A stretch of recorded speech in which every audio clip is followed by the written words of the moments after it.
Senhor Deus Pai, estamos aqui, Deus, ansiosos, Pai, para ouvir da Tua palavra, Pai. O Senhor é a nossa porção, Pai, a nossa porção. A Tua palavra nos esquadrinha, nos orienta, nos ensina, nos exorta, Pai.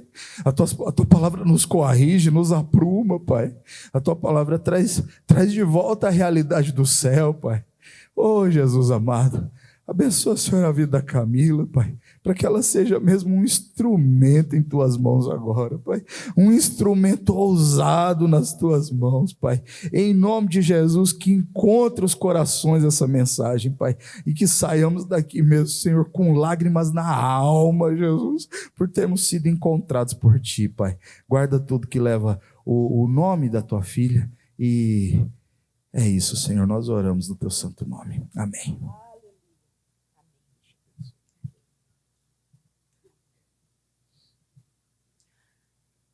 Aleluia! Vocês estão acordados? Tá tudo meio quietinho, né? Vou dar uns gritos hoje para acordar vocês. É pensando em vocês, irmão, para vocês não perderem a palavra. Em nome de Jesus, essa palavra que preenche, essa palavra que rasga a gente de fora a fora. Essa palavra que torna o nosso viver um viver completo. A gente não pode perder essa palavra. Então, se o sono quiser te pegar aí, irmão, em nome de Jesus, levanta, bebe uma água gelada, dá glória e senta de novo. Amém? Glória a Deus, aleluia. Abra sua Bíblia aí em João, Evangelho de João, capítulo 16. A gente vai fazer a leitura em nome de Jesus, Senhor. A gente vai fazer a leitura do texto a partir do versículo 16 até o 24. Diz assim a palavra do Senhor. Um pouco e vocês não me verão mais. Outra vez um pouco e me verão de novo. Então alguns dos seus discípulos disseram uns aos outros: que venha a ser isso que ele está nos dizendo, um pouco e vocês não me verão mais, e outra vez um pouco e me verão de novo, e vou para o Pai. E diziam: que venha a ser esse um pouco. Não compreendemos o que ele está dizendo.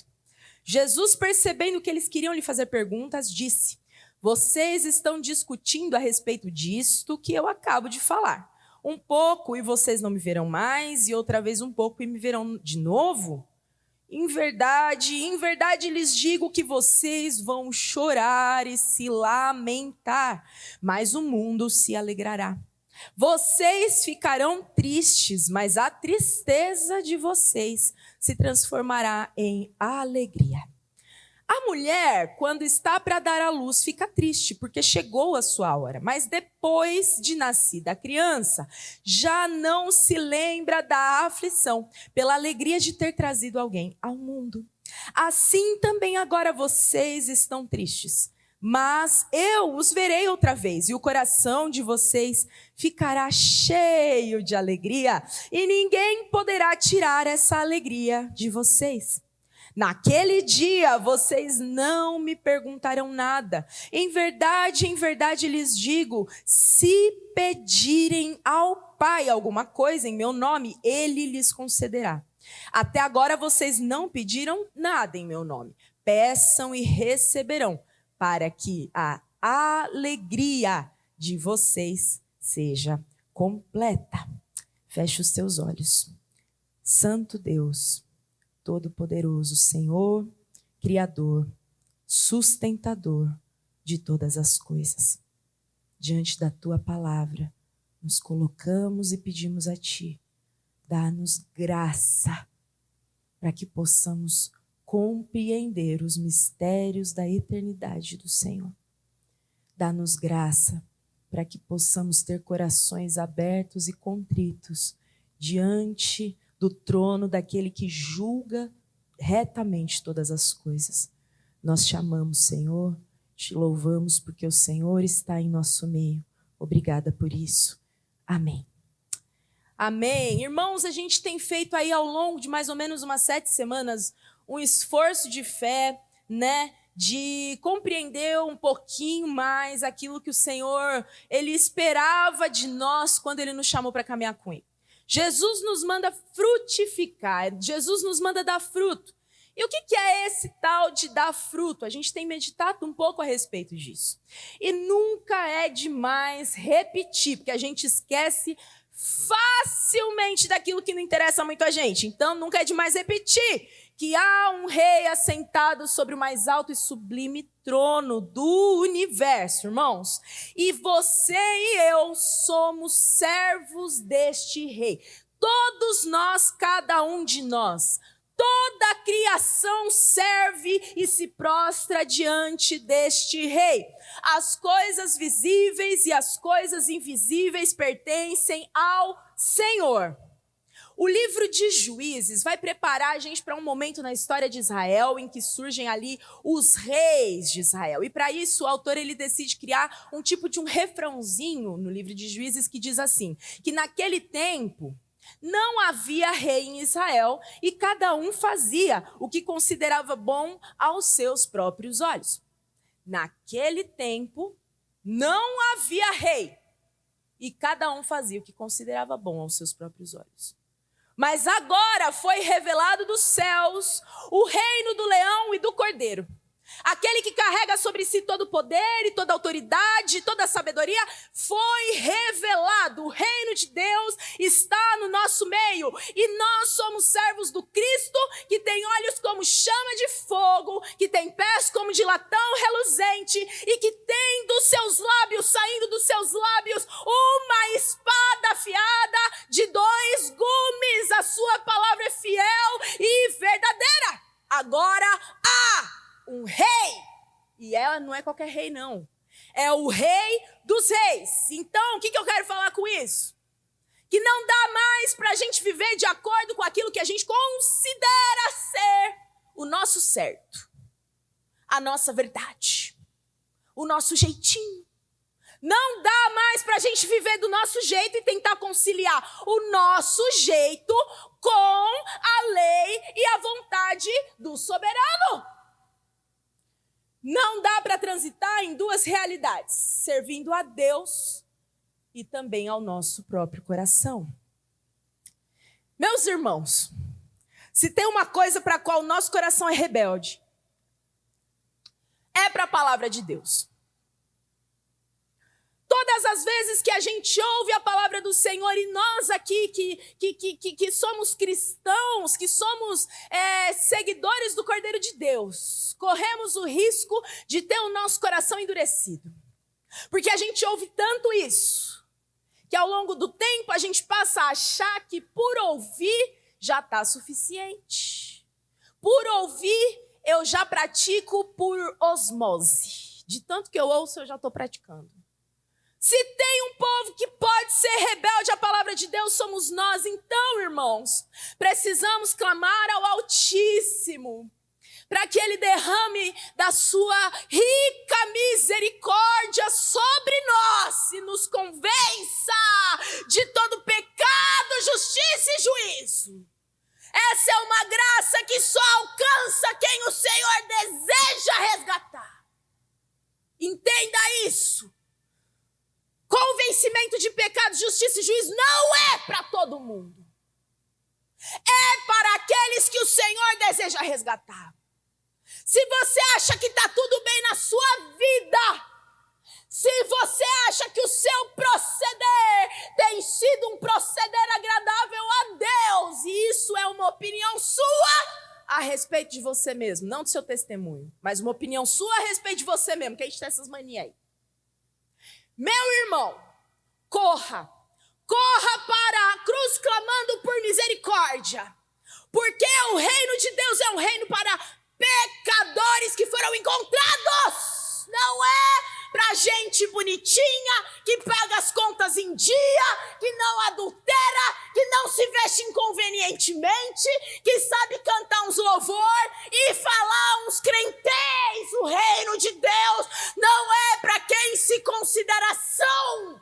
O reino de Deus é para pecadores conscientes.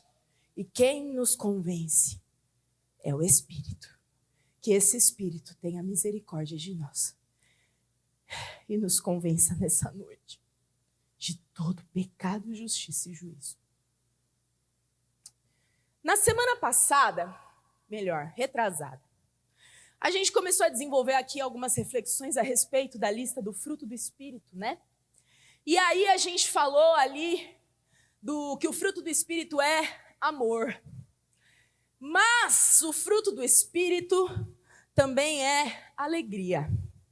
E é sobre essa alegria que a gente vai falar hoje. Ainda não parece não, mas é sobre alegria, viu?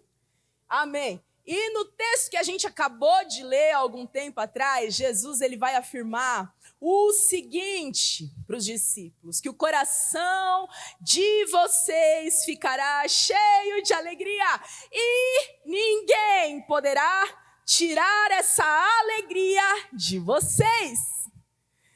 Essa palavra era para os discípulos, mas essa palavra também é para cada um de nós. O coração de vocês ficará cheio de alegria e ninguém poderá tirar essa alegria de vocês. Se essa palavra é para cada um de nós, eu pergunto, e aí, quem é aqui que está com o coração cheio de alegria? Eita! Aleluia, como diz meu marido. Aleluia! Que bom. O Espírito já está convencendo. O ambiente em que Jesus ele profere essas palavras é ali o cenáculo. Na noite que antecedia a sua crucificação. Jesus ele estava ali reunido com os seus discípulos, naquele lugar em que ele lava os pés dos discípulos, naquele lugar em que ele avisa a respeito da traição de Judas, naquele lugar em que ele avisa a respeito da negação de Pedro, no lugar onde ele estabelece a ceia, fazer isso em memória de mim. E olha que coisa linda, uma história que dura já mais de 2000 anos e nós continuamos fazendo o beber do vinho e o comer do pão em memória do Senhor e continuaremos fazendo isso até que ele venha nos buscar. Mas aqui, quando a gente leu esse texto, a gente está vendo que ali naquela sala, naquele cenáculo, enquanto todo mundo comia e bebia devagarzinho, o ambiente foi ficando meio pesado. Foi ficando carregado de tristeza. Porque ali, o que Jesus estava fazendo era se despedir dos seus amigos. Porque dali a pouquíssimas horas ele já estaria morto. Ai, ai. Tenta imaginar comigo esse cenário aí, irmão. Durante 3 anos, esses homens, esses discípulos, que eram pessoas totalmente comuns, totalmente invisíveis da multidão, eles são chamados para caminhar dia e noite e dia ao lado do Messias. Messias, para a gente que já tem toda a história revelada diante dos olhos, é uma palavra que faz parte aí do nosso vocabulário, o Cristo que se revelou. Mas para um povo que ainda não tinha tudo isso revelado diante dos olhos, o Messias era a grande esperança de Israel, desde o reinado de Davi, que tinha sido o maior rei daquela nação, que tinha trazido paz e prosperidade e poder para a nação de Israel. A gente vê ao longo da história do Antigo Testamento que após o reinado de Davi, o reino que vem em seguida, que é o de Salomão, já começa a revelar os seus problemas. E depois de Salomão é só ladeira abaixo.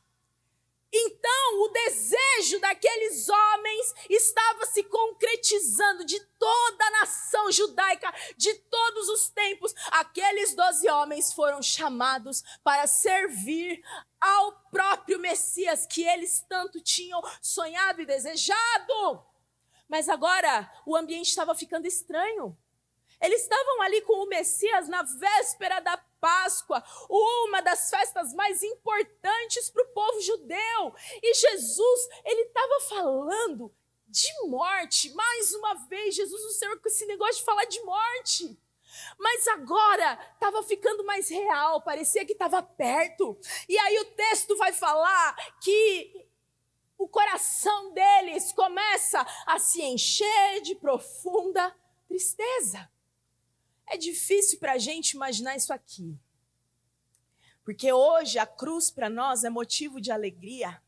A morte de Jesus para nós é motivo de alegria. Mas eu peço para vocês, irmãos, que vocês tentem agora exercitar um pouco da sua empatia e se colocar no lugar desses homens aqui. Vamos lá, vamos se colocar junto no lugar deles, vamos se colocar no lugar de Pedro, Tiago, João, que não só tinham presenciado todos os sinais e maravilhas que Jesus tinha realizado, mas eles tinham visto Jesus sobre o monte, transfigurado, revestido de glória, ao lado de Moisés e de Elias. Para o imaginário daqueles homens que um dia foram meninos, Messias não morria. Messias, eles cresceram ouvindo falar de um Messias que era tipo o super-homem. Melhor que o super-homem. Porque o super-homem só fica voando e salvando o povo. O Messias, ele ia governar com toda a força do mais forte dos guerreiros. E ele também ia governar com toda a sabedoria do mais sábio dos governantes. O Messias era a junção de tudo que há de mais poderoso para restaurar a glória do povo de Israel. E de que maneira o Messias faria isso? Subjugando todas as nações que haviam perseguido e tentado destruir Israel. Então o Messias, ele ia vir para concretizar na vida de Israel o sabor de mel. Os judeus deviam cantar assim: eles viram a gente passar na prova e não ajudaram. Mas quando o Messias vier, eles vão ver a gente na bênção e vão se arrepender, porque o Messias vai sair detonando todo mundo. Era esse o grande sonho dos judeus a respeito do Messias.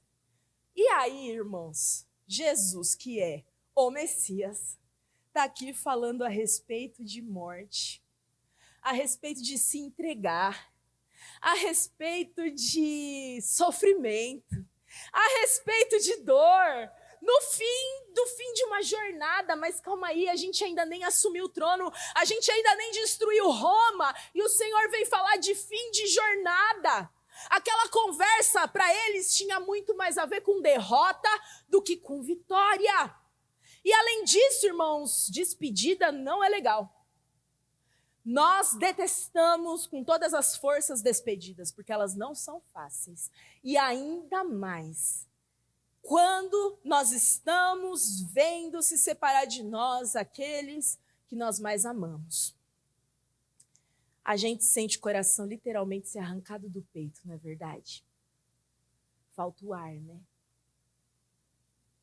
A gente sente um nó na garganta, que não importa o quanto você faça, o nó não sai. A dor da despedida é algo terrível. E de tantos assuntos que Jesus podia estar colocando em pauta naquela mesa, gente, era véspera de Páscoa. Eles podiam estar ali falando, você lembra o que os nossos antepassados falavam a respeito da libertação do nosso povo? Depois de 400 anos de opressão, o nosso Deus subjuga Faraó e o Egito com todos os seus deuses.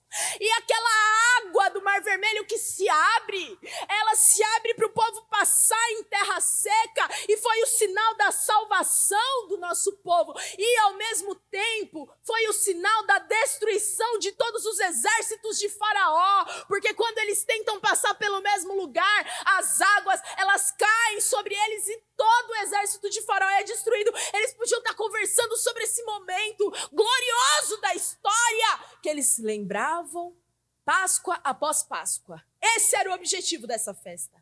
Jesus como Messias, esse super-homem do sabor de mel que os judeus acreditavam, Jesus, ele podia estar ali colocando em pauta agora a maneira como Deus planejava usar aqueles homens para restituir a glória de Israel. Olha, a gente vai fazer o seguinte, a gente vai entrar por aqui, a gente vai falar com não sei quem, a gente vai tomar o poder não sei como. Jesus podia estar falando a respeito da libertação do domínio dos romanos. Páscoa tinha a ver com libertação. Mas não. Eles estão vendo Jesus se despedir. Então os discípulos com coração pesaroso começam a discutir entre eles o seguinte: que veio a ser isso que ele está dizendo? Um pouco e vocês não me verão mais, e outra vez um pouco vocês me verão de novo. E o que ele quer dizer com eu vou para o Pai? E o que quer dizer se um pouco não conseguimos compreender o que Jesus está falando aqui? Que pouco é esse? Que medida de tempo é essa que Jesus está adotando para falar da sua partida? O que ele quis dizer com eu vou para o Pai? A gente vai ver que lá, um pouquinho antes do texto que a gente leu essa noite, Jesus está ali falando que era necessário que ele subisse para o Pai, para que o Consolador viesse e desse continuidade a toda a obra. Mas o que Jesus queria dizer com isso? João, que escreve esse evangelho, ele estava junto naquela mesa, né? Vocês lembram que João é aquele que estava recostado ao peito do Senhor? Então, quando ele fala sobre o coração dos discípulos, ele sabe com toda a autoridade como é que o coração dos discípulos estava naquele momento, porque era exatamente como estava o coração dele, de João, tomado de tristeza. Mas o nosso Cristo é tão rico em misericórdia e amor que, ao ver a condição daqueles discípulos, de confusão, de angústia, de tristeza, e sabendo que o momento da sua partida era iminente, então Jesus ele não para ficar explicando e esclarecendo pontos. Porque o Espírito Santo estava para vir e o Espírito Santo traria clareza a respeito de toda a obra do Evangelho de Cristo Jesus. Mas nesse momento, Jesus passa então a continuar preparando o coração daqueles homens para o que estava perto de vir. E aí ele vai falar assim, lá no versículo 20... em verdade, eu lhes digo que vocês vão chorar e se lamentar, mas o mundo se alegrará. Vocês ficarão tristes, mas a tristeza de vocês se transformará em alegria. A resposta de Jesus, então, começa com em verdade. E aí a gente vai analisar esse texto. Quem tiver com a Bíblia aberta aí vai marcando. O hebraico dessa palavra em verdade, traduzido para o nosso português, é aquilo que a gente usa nas nossas orações. Amém. Amém, em hebraico, é em verdade, e ele faz a repetição. Em verdade. Por quê? Porque a repetição era uma forma judaica de dar ênfase em alguma coisa, em algum ponto que era importante que as pessoas precisavam guardar. Era como se Jesus estivesse dizendo assim para os discípulos: é melhor vocês anotarem essas palavras com asterisco, grifa com a caneta mais extravagante que você tiver, porque isso é muito importante e vai cair na prova. Marca aí. Em verdade eu vos digo. Jesus está dando ênfase para esses discípulos e também para nós essa noite. Então ele diz, amém. Em verdade eu lhes digo que vocês vão chorar e se lamentar, mas o mundo se alegrará. Vocês ficarão tristes, mas a tristeza de vocês se transformará em alegria. O discurso de Jesus aqui é muito importante e a gente vai tentar analisar um pouquinho das expressões gregas que estão nesse texto. Por quê? Porque elas vão dar um contraste muito intenso entre a reação dos discípulos diante da partida de Jesus e a reação do mundo. Jesus primeiro disse que os discípulos eles iam chorar e se lamentar. O choro aqui, a expressão para choro é klaio, expressão que fala sobre luto, sobre dor profunda, sobre lamentação pela perda de algo muito significativo. E ele fala a respeito de lamentação. Lamentação é trenel, palavra usada para descrever os cantos fúnebres. Imagina o que foi o momento após a perda de Jesus. Imagine as expressões de choro, de angústia, de dor que deviam estar saindo da alma desses homens por causa da perda de Jesus. Jesus avisa eles que uma dimensão de dor inimaginável ia consumir o coração deles. Mas enquanto isso o mundo ia o quê? Se alegrar. E aqui a alegria não se trata só de eba, Alegria aqui é um termo que fala a respeito de que o mundo teria uma alegria extrema com a morte de Jesus. Uma alegria extravagante com a morte de Jesus. Então, enquanto os discípulos estivessem extremamente tristes pela perda do Senhor, pela distância de Cristo, o mundo estaria extremamente alegre. Charles Spurgeon vai dizer que existe um tipo de tristeza que é adequada. Olha só que coisa legal. Sempre que o nosso coração fica pesado por ter perdido a companhia do Senhor, essa é uma tristeza adequada. Com aquela despedida, os discípulos de Jesus estavam com o coração cheio de tristeza, mas Jesus avisa que a tristeza ficaria ainda mais intensa, porque em breve eles não teriam mais a companhia do Senhor. Tristeza adequada por ter perdido a companhia do Senhor. O que te causa tristeza, meu irmão?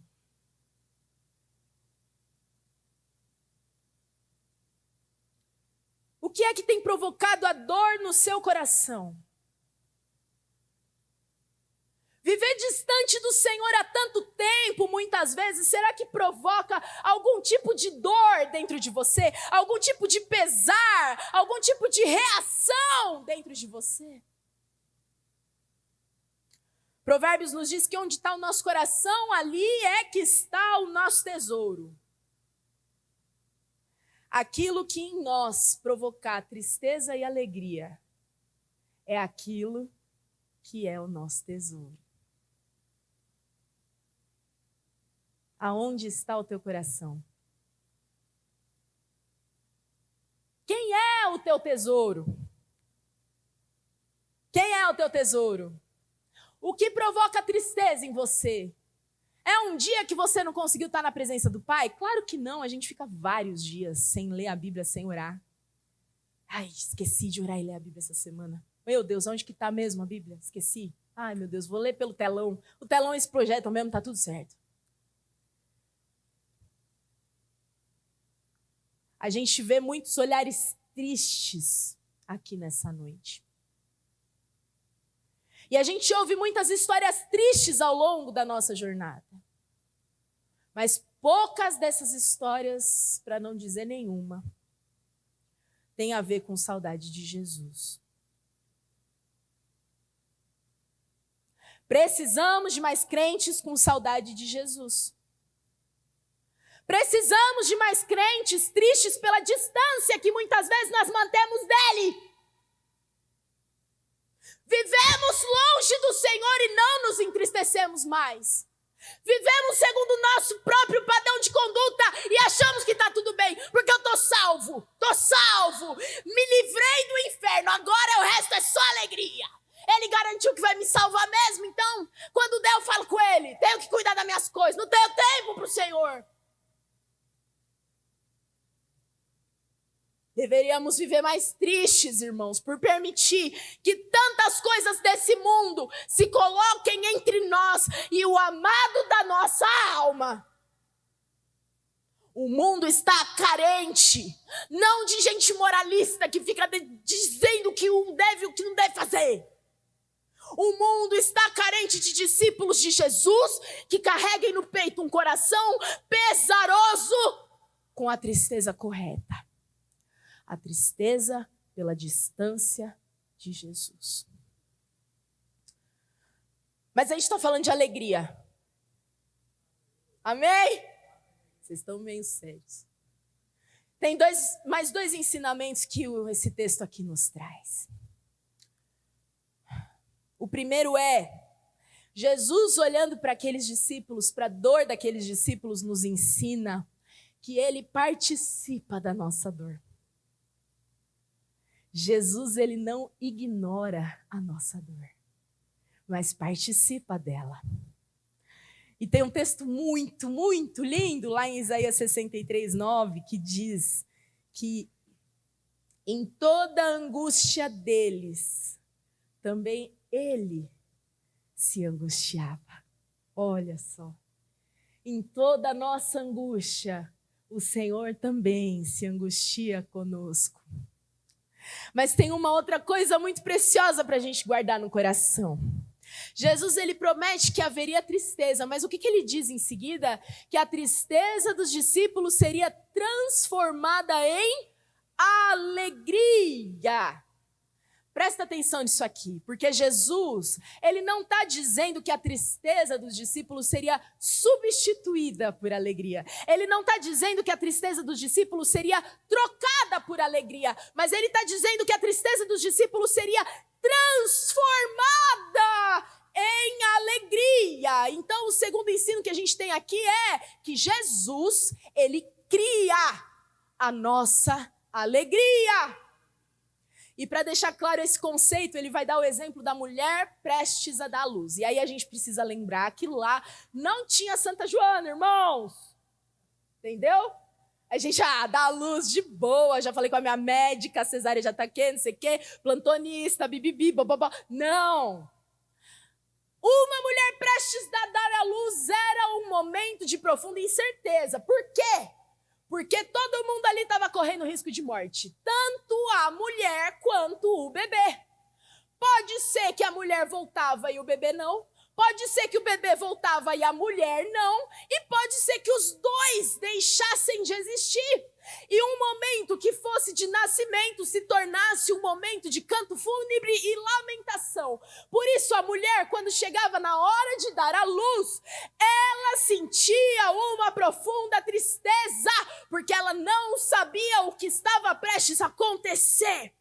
E o mesmo sofrimento que angustiava uma mulher nesse momento de trabalho de parto, o mesmo sofrimento que prensava o coração dela, porque a palavra angústia no original fala a respeito de prensar, apertar o coração nesse momento de tribulação, é a matéria-prima da alegria que ela sente após dar à luz.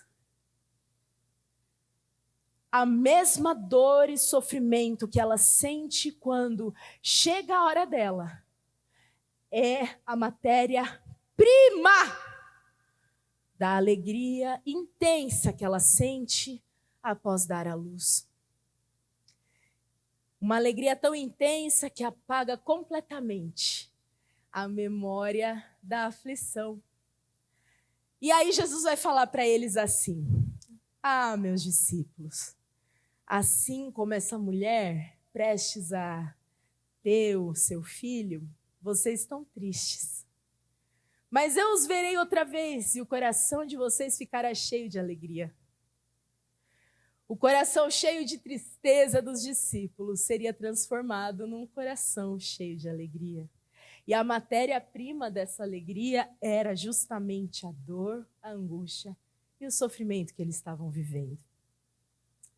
Tem um autor que eu li aqui, chama Sinclair Ferguson, que diz que no momento em que Jesus está ensinando isso para os discípulos, ele está falando que nas mãos do Pai, nas mãos de Deus, o sofrimento se transforma em matéria-prima com a qual ele pretende criar glória.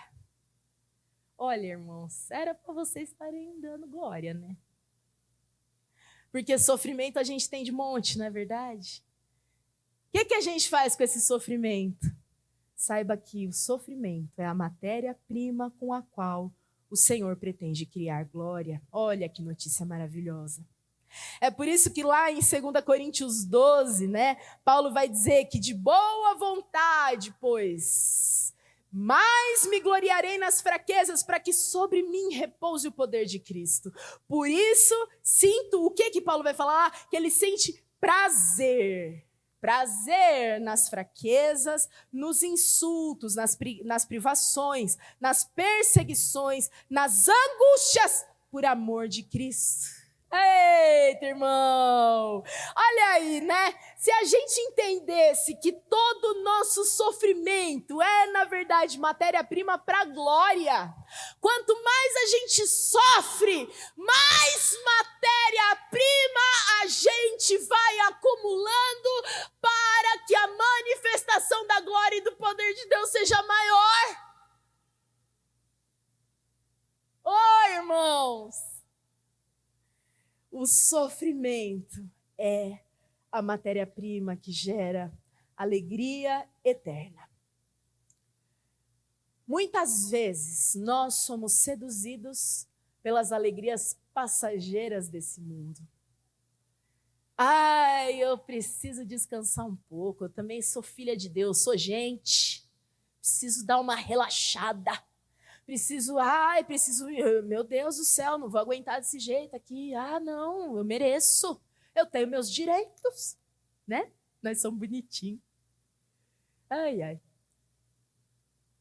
Deixa de vir no culto para ficar assistindo o jogo, porque eu tenho meu direito também, sou filho de Deus, trabalhei a semana inteira. A gente inventa umas histórias aí, umas conversas fiadas. Mas os verdadeiros cristãos, eles nunca precisam cobiçar a pobre alegria desse mundo. Os verdadeiros cristãos têm prazeres diferentes e alegrias maiores. A gente viu o próprio Cristo ser glorificado no alto do Monte da Caveira. Ali onde ele estava pendurado, no lugar de tamanha dor e de tamanho sofrimento. Aquele lugar continua sendo a substância, a matéria-prima da alegria que enche não só toda a terra do conhecimento da glória, mas todos os céus vibram e declaram glória ao Cordeiro de Deus que estava morto, mas venceu e ressuscitou. A dor de Cristo se transforma em uma glória, uma alegria tão profundas que reverberam e ecoam ao longo de tempos e épocas, de forma que hoje nós também somos participantes da mesma glória que foi revelada dos céus naquela cruz. E não para por aí não, irmãos, porque lá em Apocalipse 21, João vê um novo céu e uma nova terra. E ele vê uma cidade santa chamada Nova Jerusalém, vestida como noiva enfeitada para o seu noivo. E enquanto João via aquela cidade enfeitada descer dos céus, uma voz sai do trono dizendo assim: eis o tabernáculo de Deus com os seres humanos. Deus habitará com eles. Eles serão povos de Deus. E Deus mesmo estará com eles e será o Deus deles. E lhes enxugará dos olhos toda lágrima. E já não existirá mais morte. Já não existirá mais luto, nem pranto, nem dor. Porque as primeiras coisas já passaram.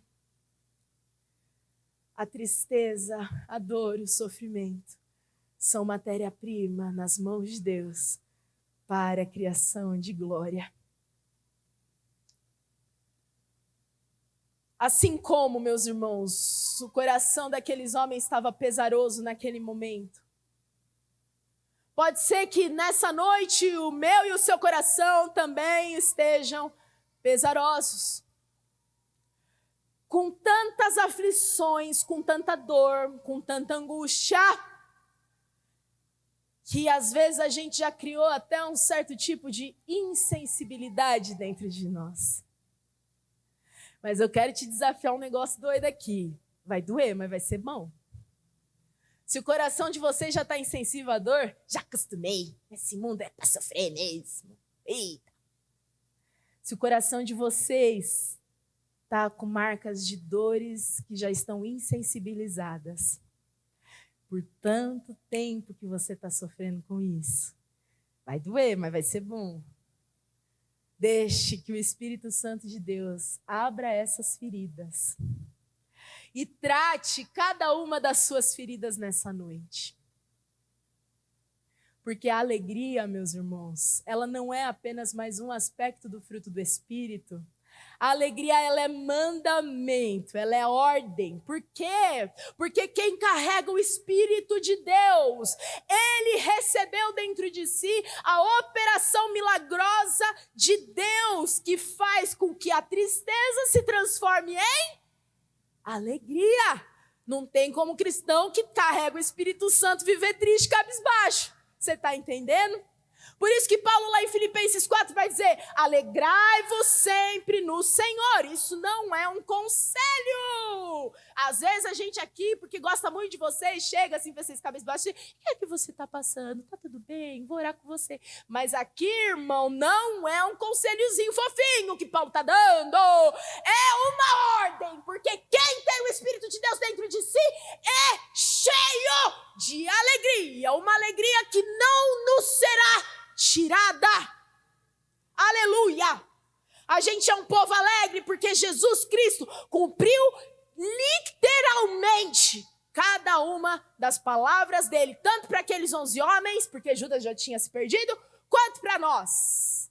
Ele diz assim na sequência do texto: eu os verei outra vez. Jesus diz isso para eles: eu os verei outra vez. E isso prova que a iniciativa da reconciliação com a alegria não é nossa.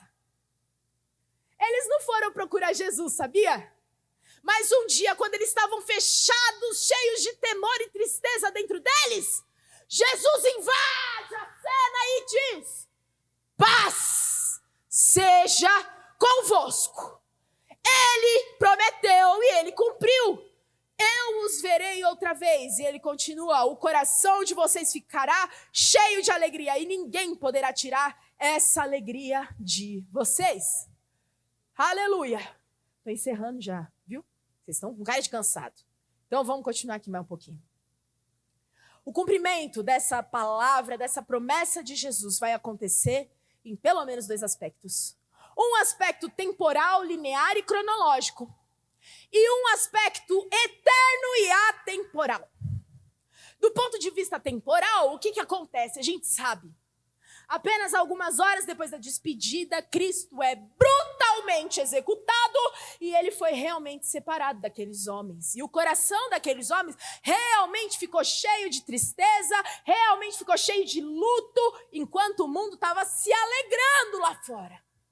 Mas após 3 dias de um profundo luto, de um profundo sofrimento, Jesus os encontra novamente dizendo: paz sendo convosco. E eles recebem alegria, porque a alegria não é um sentimento, a alegria é uma pessoa. Cristo é a alegria que vive e reina para sempre. Cristo vive, irmão. Cristo reina. Cristo ressuscitou dos mortos e por isso essa alegria não pode ser tirada de nós, porque a alegria é Ele. A alegria é o Senhor. Mas além dessa promessa que Cristo cumpre, continua cumprindo cabalmente, havia 2 heranças que iam tornar a alegria dos discípulos ainda mais completa. A primeira dessas heranças está lá no versículo 23, que ele fala que eles, naquele dia, vocês não me perguntarão nada. Em verdade eu lhes digo, se pedirem ao Pai alguma coisa em meu nome, Ele lhes concederá.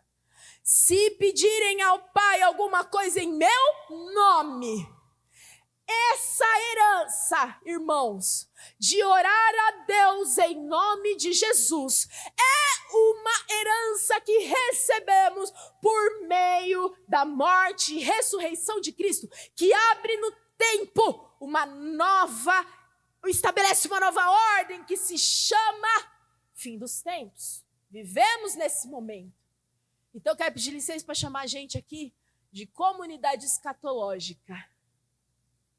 Olha que coisa bonita. Escatologia é fim dos tempos, irmão. Por isso que é comunidade escatológica, entendeu? Comunidade escatológica. Porque a gente não vive mais ao léu, assim, perdidão, sem saber, sabe? Tipo, o irmão cantou numa igreja aí, e, pelo amor de Deus, né? O acaso vai me proteger enquanto eu andar distraído. Ninguém aqui vive pelo acaso. A gente vive rumo ao cumprimento e à concretização definitivas daquilo que começou lá na morte e na ressurreição de Jesus. Nós somos uma comunidade escatológica que vive caminhando rumo à nova Jerusalém, com o coração cheio de amor e de esperança. Aleluia! O aspecto eterno da despedida de Jesus somos nós que estamos aqui hoje. Essa comunidade escatológica que continua a florescer ao longo de tempos e eras. Apesar das perseguições, apesar das mortes, apesar da tristeza, da pobreza, continua a florescer, porque Jesus prometeu e Ele é fiel. Aleluia! Glória a Deus. Aleluia. Além disso, irmãos, no momento da ressurreição de Jesus, deu início ao novo céu e a nova terra. Naquele domingo de manhã, quando o sepulcro foi aberto por um forte terremoto, o que sai de dentro daquele sepulcro não é um homem ressuscitado como Lázaro foi. O que sai de dentro daquele sepulcro é um Cristo que revela um novo céu e uma nova terra. Naquele momento, Deus Pai começa a fazer tudo novo, e Ele está fazendo tudo novo desde então. Por mais que os nossos olhos não vejam, por mais que os nossos corações não percebam, está tudo sendo feito novo. E mesmo que a gente viva nas nossas montanhas russas emocionais, tô bem, tô ruim, tô forte, tô triste, tá tudo bem, tá tudo ruim. E por mais que a gente, por conta da nossa fragilidade, a gente sofra com uma enxurrada de tristeza, nós podemos clamar: Maranata, ora vem, Senhor Jesus. Porque a nossa maior tristeza hoje, irmãos, é a distância que nós estamos do nosso Senhor.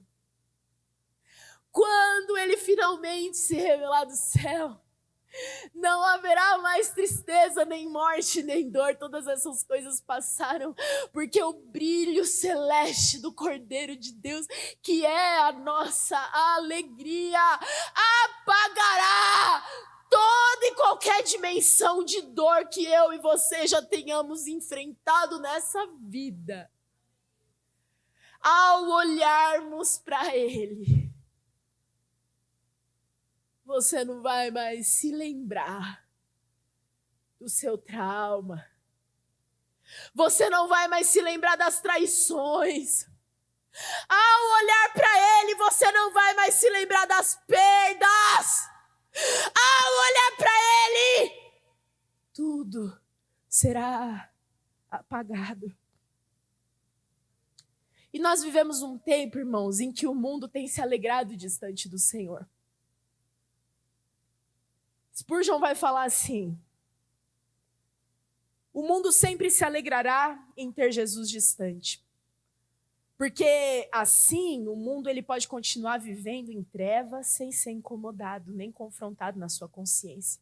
Mas enquanto isso os discípulos choram, mas o mundo se alegra.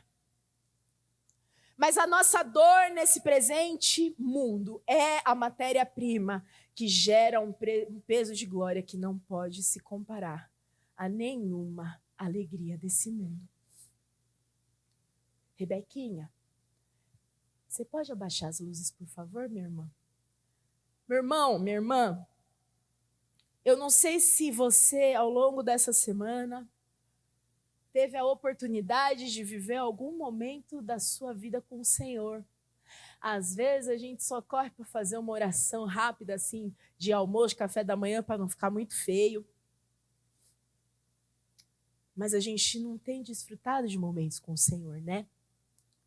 Então eu quero convidar você nessa hora, irmão, a dobrar os seus joelhos, caso você consiga ir no seu lugar. Vamos gastar um tempinho juntos aqui, buscando o Senhor.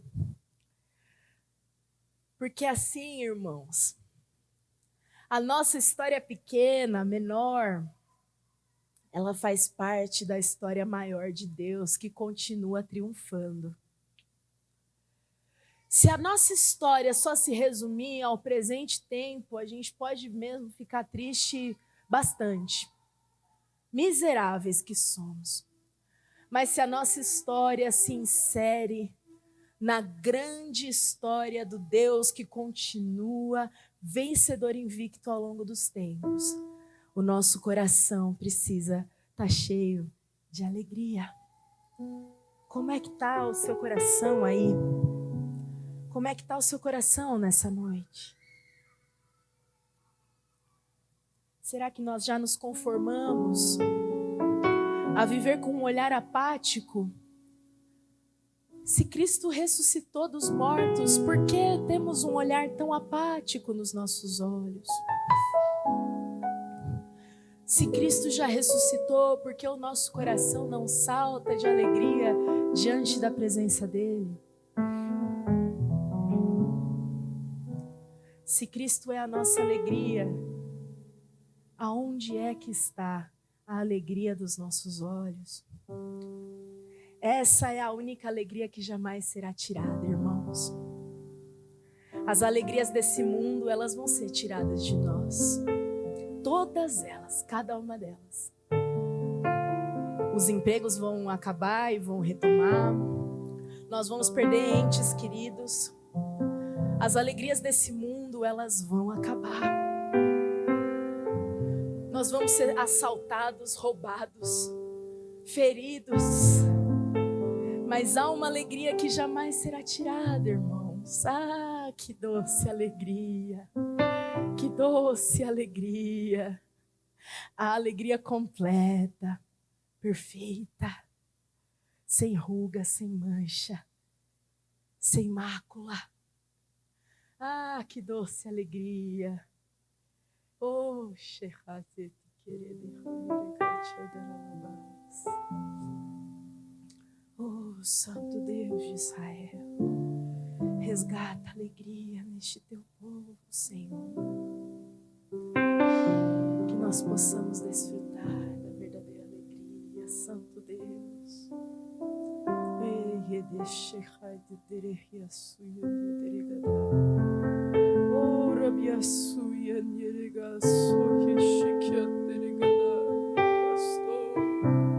Onde está a nossa alegria, Senhor? Ah, Santo Deus, aquele que tem a Ti, Senhor, tem um peito cheio de alegria, e uma alegria que é cheia, intensa, inteira, completa. Ah, o Rei da cheia suieregaia, que não abre mais espaço para dúvida, nem para o medo, nem para a ansiedade. Exuiera suieregaia. A minha tristeza não é capaz de encobrir a alegria que um dia eu recebi. Eu encontro prazer nas tristezas e nas aflições e nas tribulações, porque é por meio delas que o Filho de Deus é glorificado e me faz participar com Ele da sua eterna glória. Oh, Santo Deus, este povo que se chama pelo seu nome, nós temos vivido ambientes e momentos de intenso sofrimento. Um sofrimento que muitas vezes não transparece, porque não afeta o nosso corpo, mas tem ressecado toda a nossa alma.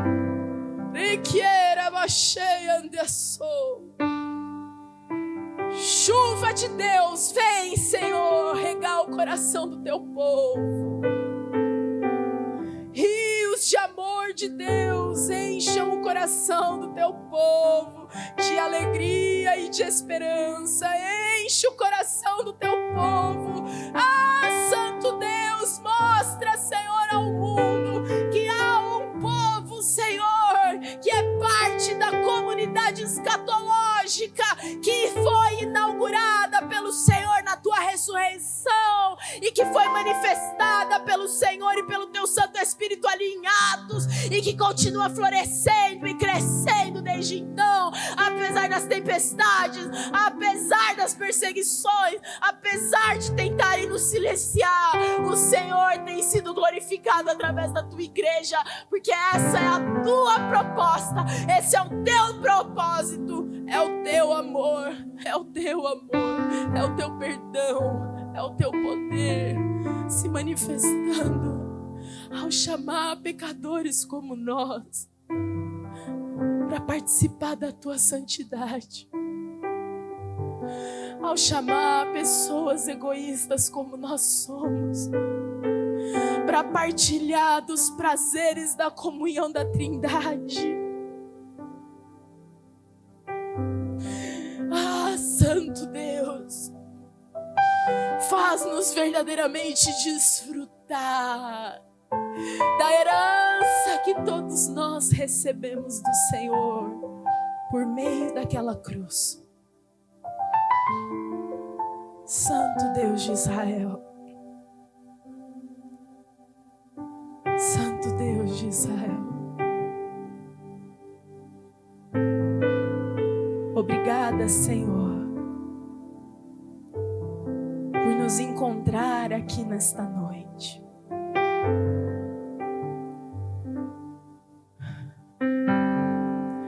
O Senhor e a Tua palavra são maiores do que os pregadores que se colocam aqui. Que bom, Pai. A gente é cheio de defeito. A Tua palavra é perfeita, então aperfeiçoa a mensagem do Senhor no coração de cada um deles, Senhor. E se em algum ponto aqui, Pai, eu possa ter, Senhor Jesus, me esquecido de dar glória a Ti, receba, Senhor Deus, no Teu trono toda a nossa adoração, toda a nossa devoção, todo o nosso louvor, toda a nossa alegria, porque essa alegria vem do Senhor.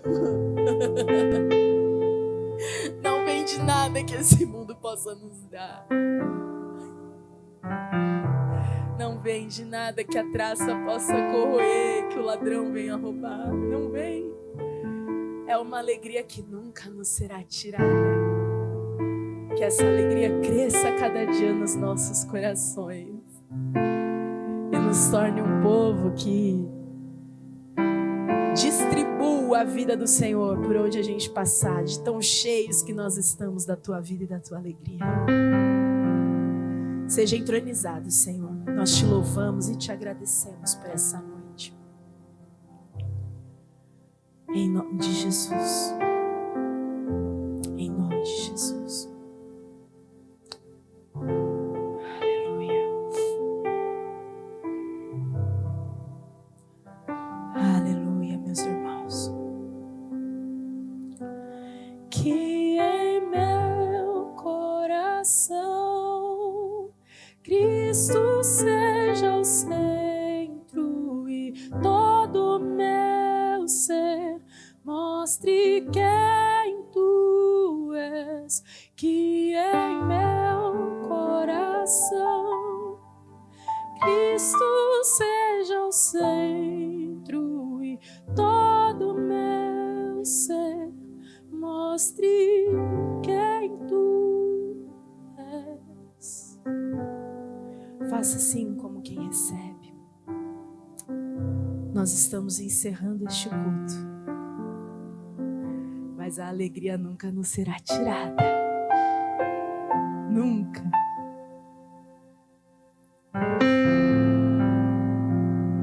Por isso, meus irmãos, que o amor do nosso Deus e Pai, que a graça surpreendente e maravilhosa de Cristo Jesus, nosso Senhor, e que as eternas consolações do Espírito de Cristo Jesus que habita em nós, o Espírito Consolador, o Espírito da verdade que o mundo não pode receber e que produz em nós fruto de alegria, que o Espírito Santo e que as consolações desse Espírito possam nos acompanhar e nos preencher desde este dia e para todo sempre, sempre, em nome de Jesus.